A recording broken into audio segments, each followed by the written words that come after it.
Bueno, buenas tardes, bienvenidos a todas y todos a esta nueva clase de consulta de la materia lingüística y métodos de análisis lingüístico. Hoy es martes 9 de noviembre y bueno, la idea de este encuentro es repasar los temas que van a entrar en el tercer tramo de la materia, que es una evaluación para acceder a la promoción sin examen, ¿sí? En verdad, para acceder a este tercer tramo tengo que tener aprobado el TP1 y el TP2, ¿sí? Que sé que, bueno, en el transcurso del jueves los profes van a estar entregando las notas, entonces ahí ya van a tener idea de, bueno, cómo viene todo ese tema. Así que, si les parece, vamos a compartir pantalla con las indicaciones generales, que son las que están en el Moodle. Bueno, el requisito, vamos a empezar por el principio. El requisito para rendir este examen, como decíamos, tener aprobados el TP1 obligatorio y el TP2 obligatorio con nota 4 o superior. Y para alcanzar la nota de promoción sin examen es necesario obtener nota 7 en la instancia del tercer tramo y el promedio general entre las evaluaciones, ¿sí? Y la nota general de la materia va a ser un promedio de todas estas instancias de evaluación. Vamos a revisar entonces y repasar las fechas. El martes que viene, martes 16 de noviembre, vamos a publicar el trabajo, ¿sí? Ustedes van a tener una semana para realizarlo y lo pueden entregar hasta el 23 de noviembre, ¿sí? Es decir, ¿lo termino antes? ¿Lo entrego? Sí, por supuesto. Lo vamos a hacer por el espacio de tareas, de la misma manera que ustedes resolvieron los otros TPs, ¿sí? El recuperatorio es en fecha 30 de noviembre del 2021, en la publicación, y la fecha de entrega va a ser el 7 de diciembre. No llego para la fecha del 16 de noviembre, bueno, puedo subirlo directamente en el recuperatorio, pero ahí ya no hay otra instancia más. ¿Se entiende esto? ¿Queda claro? A ver, hay una pregunta. Sí. ¿También entregamos los 3 integrantes del grupo? No, Uno, y sí lo que les pedimos es que en la etiqueta del trabajo pongan los apellidos de los tres participantes, ¿sí? Por favor, no pongan TP3 ni nada por el estilo, sino García, no sé, Ludueña y Valentino, ¿sí? Y ahí lo suben. Disculpen mi autorreferencia. Bien. O sea, es un solo trabajo de los tres. Un solo trabajo de los tres. Después Con nosotros... el archivo que tenga el nombre de los integrantes, el apellido. El apellido. Todo esto para facilitarnos, porque imagínense que nosotros los bajamos para leerlos y para corregirlos. Y no tenemos que abrirlos, cambiarle el nombre, guardarlo en el archivo, ¿se entiende? Sí. Bien. Se trata entonces de un trabajo grupal conformado por equipos de hasta 3 integrantes. El trabajo final consistirá en la respuesta a 4 consignas de desarrollo según el siguiente esquema de entrega, que dijimos, ¿no? Bueno, el archivo debe incluir todos los datos, además de respetar la extensión máxima de hasta 4 carillas, en formato A4, en letra Arial, bueno, todo eso. El nombre del archivo debe tener solo los apellidos de los integrantes del grupo con mayúsculas. A ver, ahí tenemos... Ahí volvieron a preguntar, Ale, si pueden ser de los que están anotados martes y jueves. Sí, no hay problema. No hay ningún problema, no hay ningún problema. Es decir, puede integrar los grupos de la manera que ustedes quieran, ¿sí? No hay ningún problema, porque en verdad trabajamos en forma conjunta con Claudia, así que no hay ningún problema, y esto que decía Claudia, también en la presencialidad aceptábamos los equipos de esa manera. Puede ser el mismo con el que trabajaron en el TP, o de otra forma de constitución. Grupo nuevo. Sí. Contenidos y temas. Bueno, esto repetimos, esto que ya veníamos diciendo también en el encuentro anterior, ¿no? Los contenidos programáticos que vamos a revisar son los siguientes. Uno va a ser introducción al lenguaje y los sistemas de significación. Es decir, ahí básicamente la lectura obligatoria es el texto de Parrett y el texto de Bonin. Bueno, a ver, ahí lo que uno tiene que tener claro es, bueno, cuáles son esas posiciones paradigmáticas en la lingüística contemporánea, por qué algunas de esas, por qué el autor, Parrett, diferencia entre lo que serían aquellas teorías que privilegian la función representativa y aquellas teorías que privilegian la función comunicativa. Bueno, bien claro eso, ¿no? Eso se puede hacer mediante un esquemita, bueno, hay bastantes materiales en la cursada para revisarlo. De hecho, una de las preguntas de examen... No, decía que todos los autores que vemos tratan de distinguir eso, cómo la lengua es una cosa y el discurso es otra, ¿no? Ahí está, ¿no? Y cómo...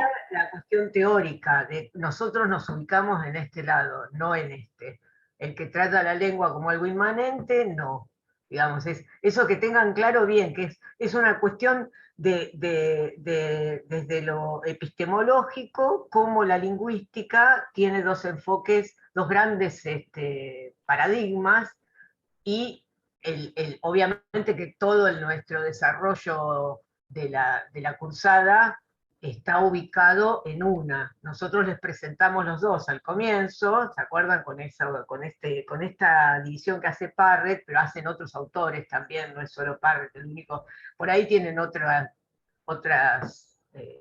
maneras de nombrarlo, lingüística de la lengua, lingüística del discurso, ¿no es cierto? Bueno, pero es básicamente eso. Y cómo tanto Angenot, Bourdieu, Yarodó hablan de esa diferencia, de lo que es la lengua por un lado y lo que es el discurso, ¿sí? Buenísimo. Y nada, ahí bien clara esa distinción y eso que dice Claudia, ¿no? ¿Dónde nos instalamos nosotros? ¿Desde qué marco teórico estamos trabajando estos objetos discursivos? ¿Sí?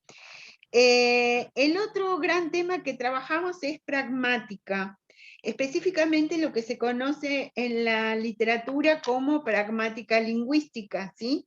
Y entonces, bueno, ahí también bien claro, ¿qué es esto del componente pragmático? ¿A qué se llama en los estudios del lenguaje pragmática, ¿sí? ¿Cuál es ese antecedente que tiene, o esos inicios en la filosofía del lenguaje, ¿no? Entonces ahí nosotros tomamos una autora que es Pérez Cordón, pero que en verdad remite a los que son los clásicos de este inicio de los estudios pragmáticos, como específicamente Austin, Grice, Searle, ¿sí? Y también lo que hace la autora es dar cuenta de diferentes mecanismos inferenciales que existen en el sistema lingüístico. Bueno, ahí lo que tenemos que tener bien claro teóricamente es qué es un acto de habla, qué es un acto de habla indirecto, qué es esto de una implicatura de tipo conversacional, cuáles son las implicaturas convencionales, a qué llama Grice el principio de cooperación, por qué hablar implica siempre cooperar, qué significa eso, ¿no? ¿Cómo explica el autor las implicaturas, ¿no? Como uno de esos tantos mecanismos inferenciales. También ahí tener claro, bueno, qué es esto de las presuposiciones, ¿no? Que es un término bastante complejo, pero básicamente, ¿a qué se llama presuposición?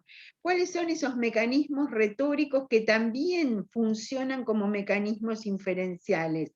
Y ahí, por ejemplo, hemos visto, y seguramente ustedes vieron cuando hacen los análisis, no sé, la ironía, la metáfora, la sinécdoca, la metonimia, es decir, toda una serie de recursos retóricos que tradicionalmente se estudiaron en un tipo particular de discurso, como es el discurso de la poesía o el discurso literario, pero que las nuevas retóricas retoman estos juegos del lenguaje y lo piensan en el lenguaje cotidiano, ¿no? Y entonces... Y además, una cosa, perdón, Ale, te interrumpo Sí. porque los mecanismos retóricos no quiere decir que esté alejado de lo que es la implicatura, por ejemplo. No, Contestar claro. con una metáfora implica, valga la redundancia, romper las máximas de Grice y genera una implicatura. Es decir, la cooperación sigue, eso ténganlo claro porque es el error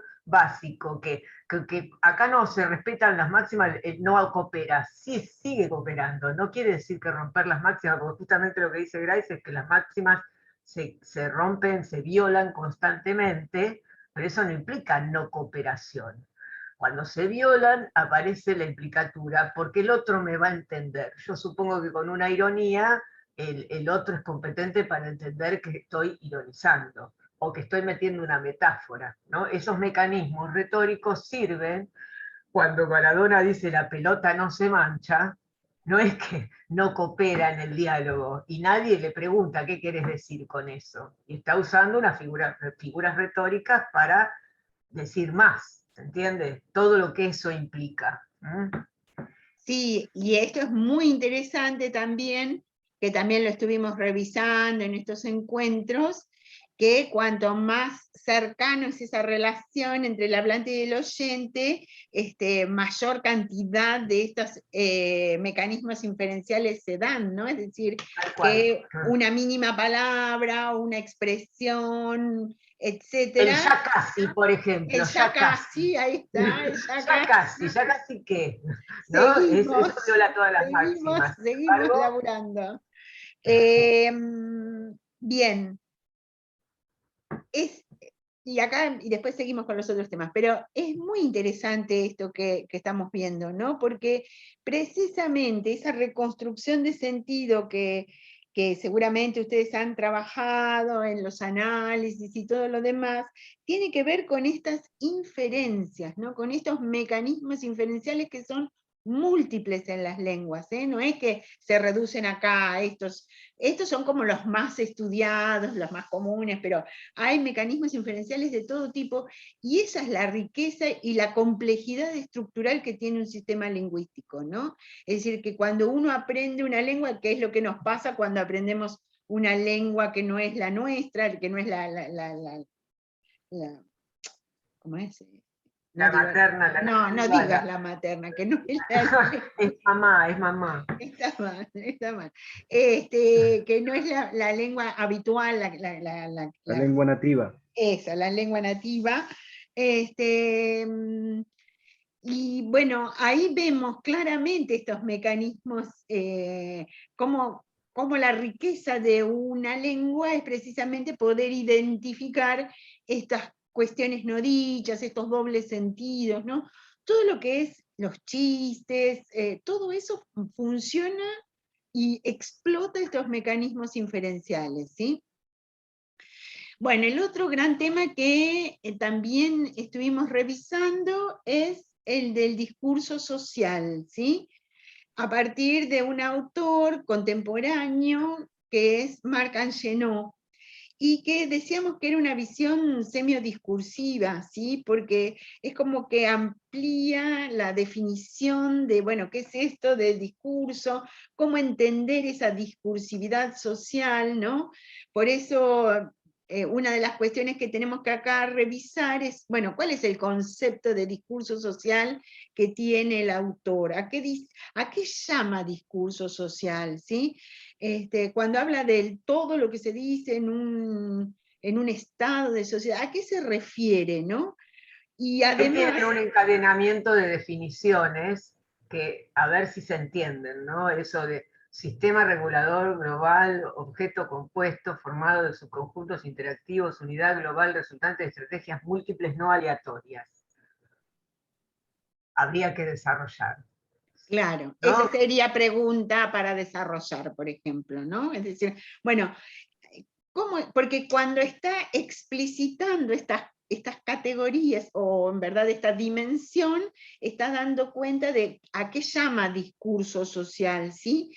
Y además ahí es interesante porque toma a dos autores como antecedentes, los incorpora en su desarrollo, uno que es Bourdieu, precisamente a partir de la categoría de mercado lingüístico, y otro que es Bakhtin, específicamente a partir de la noción de género discursivo. Entonces ahí lo que tenemos que ver es, bueno, ¿cómo Angenot retoma a estos autores? ¿Qué cosas retoma de estos autores? Toma exactamente lo que dicen los autores, agrega, profundiza la relación teórica, ¿sí? ¿Qué es esto del mercado lingüístico? ¿Qué es lo que dice Bourdieu a propósito del mercado lingüístico? ¿Por qué el mercado lingüístico puede asemejarse a la noción de mercado dentro de la economía? ¿Qué es lo que hace que sea aceptable tal o cual expresión dentro de un sistema discursivo, ¿sí? Y a propósito de Bakhtin, que es un texto que también lo trabajamos mucho y que pensamos mucho esta cuestión, es la noción de género discursivo. Bueno, ¿qué es un género discursivo para Bakhtin? ¿Por qué esa relación que establece ineludible, ¿no?, entre lo que es una práctica social y las formas discursivas que lo acompañan? ¿Qué significa esa relación, no? ¿Cuáles son esas primeras clasificaciones que da de géneros y por qué resultan estrechas esas definiciones, ¿no? Es decir, ¿por qué? Y bueno, y está dentro de la misma definición, porque si la noción genérica está vinculada a la práctica social, va a haber tantas formaciones discursivas como prácticas sociales, y a medida que cambian esas prácticas sociales, también van a ir cambiando esos géneros discursivos y se van a conformar hibridaciones y formas totalmente diferentes, ¿sí? ¿Y por qué es importante la noción de género?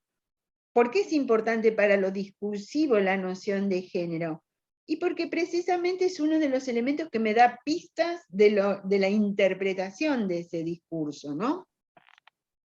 Bien, no sé si Sí, Claudia... además lo define como un sistema regulador global un sistema que es genérico, ¿no? No es solamente un sistema genérico, ¿no? Como es, los géneros están siempre y no es que se aprendan en algún lado, no se intelectualizan, sino que es por estar en una cultura, ¿no es cierto?, con determinado discurso social, no hay un aprendizaje consciente, digamos, de eso genérico, ¿no? Tal cual. Bien. Y finalmente... no, antes, en el No, caso de los Angenot, componentes. sí, no, es decir, acá es interesante porque el autor da una definición muy consistente acerca de qué es la hegemonía discursiva. Si bien la toma de como claro, como un componente de la hegemonía cultural, especifica y trata de estudiar, bueno, ¿qué es esto de la hegemonía discursiva? ¿Qué características tiene esta hegemonía discursiva? ¿Cuáles son precisamente los componentes de esa hegemonía, ¿no? Y ahí empieza a plantear toda una serie de elementos que es muy interesante para el análisis. Lengua legítima, etnocentrismo, ¿qué más? Fetiches, tabúes. Fetiches, tabúes, ¿sí? Encadenamiento de los enunciados, es decir, toda una serie de elementos que nos permiten de alguna manera analizar y estudiar esta hegemonía discursiva. Y finalmente, el otro autor que leemos es Yarodó, que también es un autor contemporáneo, decíamos en la clase anterior que hace poquito dio una charla en ALED, que es la Asociación Latinoamericana de Estudios del Discurso, que si bien trabaja sobre distintas temáticas vinculadas al discurso, como la argumentación, etc., hace unos años trató de definir y de explicar qué es esto de la información como discurso, ¿no? Y a nosotros nos resulta sumamente interesante ver esta posición teórica, porque precisamente nos permite dar cuenta que dentro del discurso mediático, el discurso de la información, de la única manera que podemos pensarlo dentro de estas líneas, tanto teóricas, ya que serían más que teóricas, epistemológicas y teóricas, lo podemos pensar precisamente como un tipo de discurso más. Entonces, el autor va a tratar de pensar, bueno, si es un tipo de discurso más, ¿cuáles son las características de este discurso? Por eso habla del contrato mediático, del tipo de acuerdos que se establecen, ¿no? Cuando yo estoy frente a un discurso mediático y específicamente cuando estoy frente al discurso de la información. ¿Cuáles son esas circunstancias que rodean al discurso? ¿Cuáles son los procesos que se dan entre lo que es un hecho, un evento, un fenómeno desde lo filosófico, ¿sí? Y cómo se convierte eso en discurso, ¿sí? ¿Cómo es ese proceso, ¿no? ¿Cuáles son esos? En verdad, él habla de dos procesos. Bueno, ¿cuáles son esos procesos? ¿Por qué hay uno que rige al otro, ¿sí? ¿Por qué el autor, en última instancia, está hablando de semiotización del mundo? ¿Sí? Que además, de nuevo, acá no es que es una idea adánica, sino que la retoma de otros autores, ¿sí?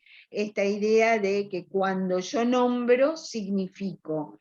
Y cuando nombro, no solamente estoy describiendo, sino que estoy reconstruyendo y resignificando un determinado mundo, un determinado estado del mundo. Bueno, ¿cómo lo explica el autor, no? ¿Qué características da? ¿Qué características da en relación a... Él habla de dos elementos que son interesantes para pensar en lo informativo, ¿no? Por un lado, las condiciones situacionales del discurso de la información, y por otro lado, las condiciones enunciativas. Esto es muy Quiero agregar algo, interesante. Ale. Sí. No, decía antes de que pases a esto, que lo que dice es por ahí lo obvio que nosotros venimos viendo, que todo es discurso, pero ¿qué dice? Que en esa transformación hay una transacción que la rige. No es que transformo el mundo por significar en un mundo significado con palabras. Al ponerlo en palabras en el discurso de la información, hay una transacción donde está ese contrato, donde un medio como La Nación no va a decir cosas o utilizar palabras que sus lectores no estén de acuerdo, ¿no? En esa negociación, por eso hay no es simétrico, porque el diario sabe y el lector no, pero el lector espera. Estoy hablando del carne y hueso, pero todo esto se da desde lo discursivo, ¿no es cierto? Hay un perfil de lector desde los medios que tienen la misma ideología. En términos de Genot, que están de acuerdo con ese egocéntrico nosotros, ¿no es cierto? Que es cómplice con las mismas ideas. Entonces, no es que ponemos las cosas en palabras. Al poner las cosas en palabras desde el medio, desde el discurso de la información, se lo hace regido por esa transacción. Y en esa transacción, como toda transacción, hay elementos que entran en juego que son condiciones. Y bueno, por eso dice que es pura enunciación, ¿no? En esa pura enunciación, pero no cualquier enunciación, una enunciación que está regulada regida por esa... ¿Se entiende esto? Lo que es, cuando hablamos, ¿por qué es importante esto que decía Alejandra, que es donde se da el sentido psicosocial en el discurso de la información, en estos dos procesos? Y uno rige al otro, se dan simultáneamente, pero poner en palabras se lo hace desde ahí, ¿no? Sí, porque yo Desde en lo verdad puedo esperable. decir cualquier cosa, pero el tema es que el otro después lo le dé aceptabilidad, credibilidad, eso, ¿no? Lo registre como parte de esa información. Y ahí es donde se dan esas. Es una postura bien constructivista, ¿no? Que da cuenta de, bueno, que ese sentido no está en un solo lado, sino que está dando vueltas entre el que lo produce, entre el mensaje, el que lo lee. Fíjense, antes cuando estaba el papel, ¿no? Que el diario se leía en papel, ¿qué tamaño tenía La Nación? La podía leer en el tren, o en el obrero apretado. Era sábana, era así grande. Claro, Claro, bueno, era gigante. para desparramar en el despacho del estanciero, ¿se entiende? Me habla de con quién estoy, no el chiquito para leer rápidamente cualquier lado, con colores, con letras grandes, con poco, no con tanto texto, ¿se entiende? Eso es porque el proceso de transacción rige el de transformación. ¿Mm? Bien. Y bueno, después decíamos esto de las condiciones. Bueno, ¿cuáles son esas condiciones situacionales? ¿Cuáles son las condiciones enunciativas? ¿Cómo operan estos saberes de conocimiento, de creencia, efectos de verdad? Esto estuvimos pensándolo en el encuentro anterior. Y bueno, y también esta cuestión de, bueno, la identidad del informador y cómo eso influye en la producción y más que en la producción, en la enunciación de ese tipo de discursos, ¿sí? Bueno, creo que con eso estamos. Esta es la bibliografía que ya hemos revisado, ¿no? Que es, bueno, los textos que venimos trabajando a lo largo de este tramo. Y creo que con esto estaríamos. No sé si se entendió. Si estuvieron leyendo y tuvieron dudas, no sé, esa era la idea hoy, ¿no? Ah, espérate, antes de pasar a eso, que ahora vamos, recuerden que hay múltiples materiales audiovisuales. Hemos contado estas cosas de distintas maneras. Todo eso está todo en el, ¿cómo es? En el blog o en aula web. En el aula web, ¿sí? Una pregunta, por Sí, ejemplo, claro. en los trabajos de los prácticos, los ejercicios fueron en base a un corpus. Las preguntas que se van a desarrollar para la evaluación van a ser en base a un ejercicio de algo real o van a ser un poco más de desarrollo de los contenidos.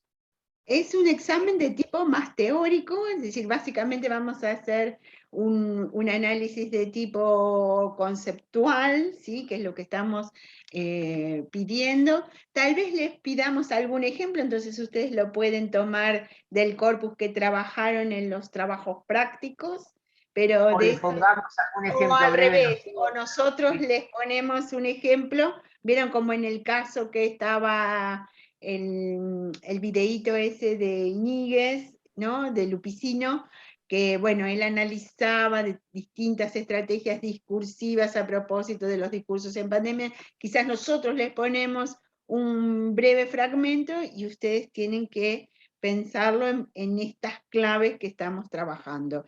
En el caso de ejemplificación, si les pedimos, lo que pueden utilizar perfectamente son los materiales que trabajaron en los trabajos prácticos, porque además es complementario, ¿no? Es decir, yo creo que todo esto que venimos diciendo en este tramo les ayuda también a entender esos discursos que analizaron más puntualmente desde el enunciativo, pero que les ayuda a entender todas estas cuestiones.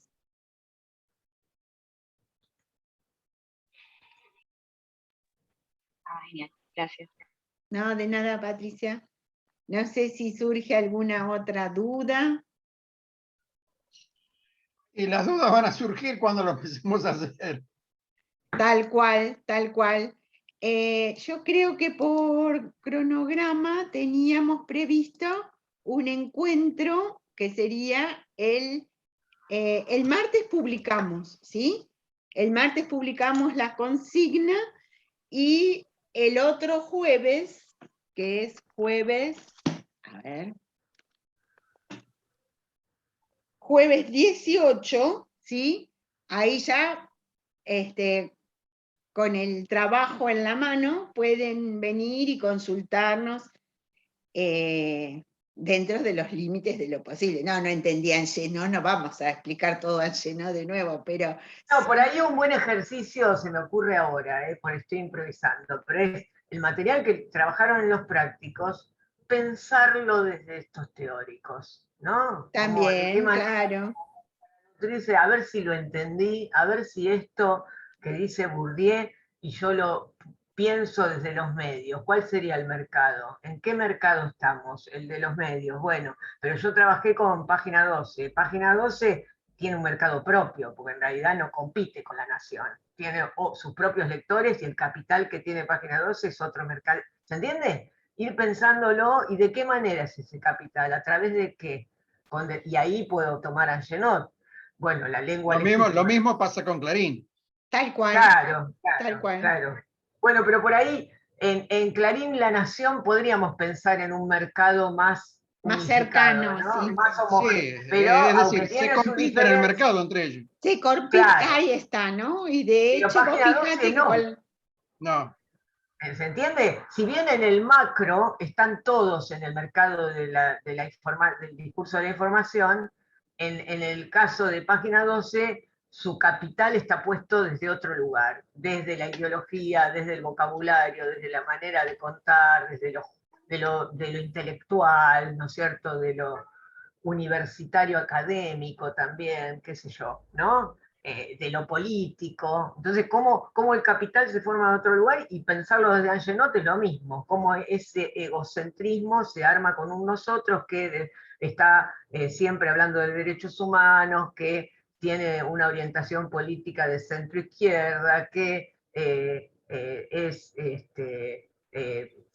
va por la justicia, se pone del lado de las víctimas, de los marginales, etcétera, etcétera. ¿Cómo armo ese nosotros egocéntricos, ¿no? Lo que sí, etnocéntricos son todos porque son porteños, básicamente. Igual, por ejemplo, hablando de político, Clarín y La Nación son súper políticos. O sea, buenas Sí. notas que hacen. En realidad la política está en todos, pero Página 12 desde sus inicios se declaró como vos no vas a encontrar páginas de fútbol, ¿entendés? Mucho, o de policiales. En cambio Clarín es la totalidad tienen la realidad completa, abarcan. En cambio Página 12 tiene una orientación que es más de opinión, además de entrada es de opinión, ¿no? Las notas, la mayoría son firmadas, entonces todas esas características hacen a un mercado propio, con su propio capital. Y en cambio los otros podemos hablar de competencia, aunque con diferencias, ¿no? Pero por eso digo, pensar pragmática, a ver, los textos que yo tomé del corpus, a ver si encuentro mecanismos inferenciales, a ver si encuentro actos de habla, a ver si cómo se violan las máximas de Grice, hasta ahí. Teoría de la relevancia no la tomen, porque no le dedicamos nada, porque es muy chomskiana, muy de cuestiones cognitivas, de neurociencia, y la relevancia se da como algo natural, biológico, entonces no la tomamos. Pero sí las máximas de Gray son muy interesantes, ver los actos de habla, cuando se da una afirmación y en realidad se está diciendo otra cosa, cuando hay actos de habla en directo, pensarlos en el corpus, ver si encuentran desde los componentes de la hegemonía discursiva, hagan la práctica, cómo piensan esas condiciones situacionales y condiciones enunciativas que da Yarodó, los efectos de verdad, los saberes de conocimiento y de creencia. Bueno, ese es un buen ejercicio para estudiar, para apropiarse de las categorías, ¿no?, de estos autores. Bueno. Pero hay que leer, eso sí, hay que leer. Sí, esto es fantástico para eso. Bien, ya les dimos todas las preguntas del examen.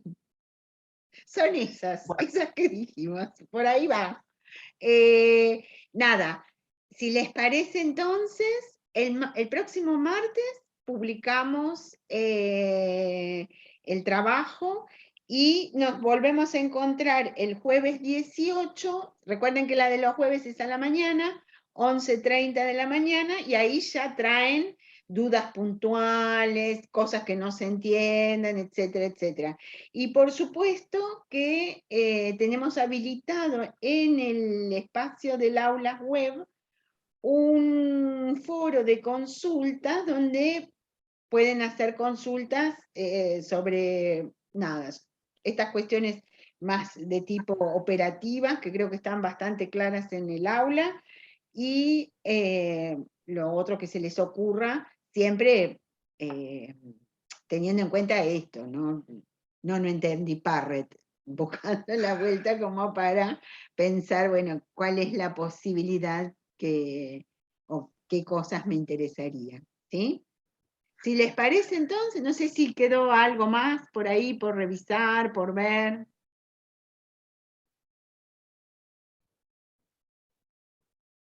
No, profe, dice Romina. No, profe, perfecto. Bueno, entonces, como siempre, agradecerles la escucha atenta y nada, como diríamos, ya casi, ya nos queda esto solo y Y cerramos. léanse. Y bueno, y después hacemos un encuentro de cierre, que ahí me encantaría las devoluciones por parte de ustedes, ¿sí? Eso siempre coopera, siempre ayuda para pensar nuevos cursos, ¿sí? Todo esto que tenemos lo fuimos armando y co-construyendo con ustedes. Seguramente que si ustedes cursaron hace muchos años, el programa cambió bastante. Y fue gracias al aporte de todos, ¿no? Así que siempre son bienvenidas todas las observaciones y comentarios sobre el desarrollo de la materia. Pero eso lo vamos a hacer una vez que podamos resolver este tercer tramo. Así que por ahora, nada más. No sé ustedes. Una sola consulta. ¿Cuándo suben este material? La clase. El trabajo lo subimos La clase de hoy. La clase de hoy. Nos va a servir, claro, porque nos va a servir un poquito de guía para ir desmenuzando lo que uno va a hacer. Perfecto, sí, ahora en un ratito, ni bien termine, lo subimos, la grabación. Eso decías, bien. Billy. Bien. Sí, exacto. Buenísimo, buenísimo. Sí, es una cuestión técnica que, como di clases a la mañana, ahora sí estaba procesando la de la mañana. Ahora a la tarde, subo la de la tarde. Pero bueno, así estamos todo el tiempo. Bueno, perfecto. Bueno, profe. Nos vemos en la próxima semana. Nos vemos, buen fin de semana a todos. Diego, ya te hablo en un ratito.